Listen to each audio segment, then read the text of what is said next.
To be or not to be? That is the question. Hamlet Soliloquy project by Anna, Vanessa, Camille, and Katie.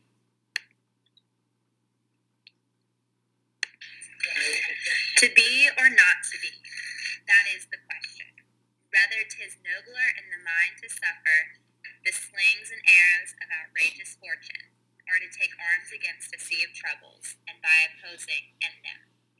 To die, to sleep, no more, and by a sleep to say we end the heartache, and the thousand natural shocks that flesh is heir to. 'Tis a consummation devoutly to be wished.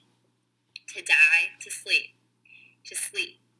perchance to dream. Aye, there's the rub, for in that sleep of death what dreams may come, when we have shuffled off this mortal coil, must give us pause. There's the respect that makes calamity of so long life.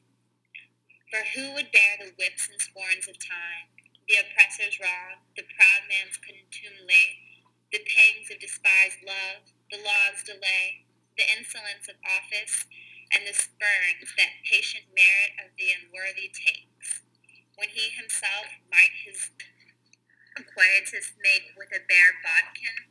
Who would fardels bear to grunt and sweat under a weary life, but that the dread of something after death, the undiscovered country, from whose bourne no traveller returns, puzzles the will, and makes us rather bear those ills we have than fly to others that we know not of?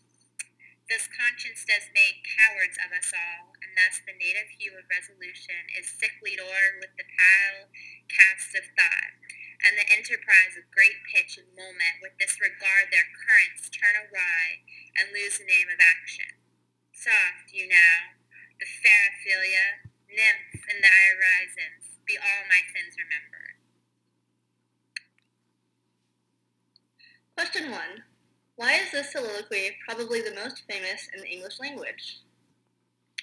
The opening words of this soliloquy are very simple yet profound. They echo and articulate a common question in life, to be or not to be. This question surrounds nearly all our choices in life and confronts us at every second of the day. It is the depth and simplicity of these opening words that strike readers and draw them into the rest of the soliloquy. Indeed, the opening words of the soliloquy are more famous than the soliloquy itself. The subjects discussed in the soliloquy, fear of what comes after death, the hurts and woes of life, are something that nearly all people have thought about at some time or another in their life. Shakespeare puts what many people have contemplated into poetic language and an understandable soliloquy. The accessible and relatable subject matter are part of what has helped the soliloquy touch a wide variety of audiences and gain fame. Shakespeare's outstanding reputation as a playwright has undoubtedly contributed to this soliloquy's rise to fame. The soliloquy gains legitimacy from having Shakespeare as its author, because Shakespeare has written so many other works of literary acclaim.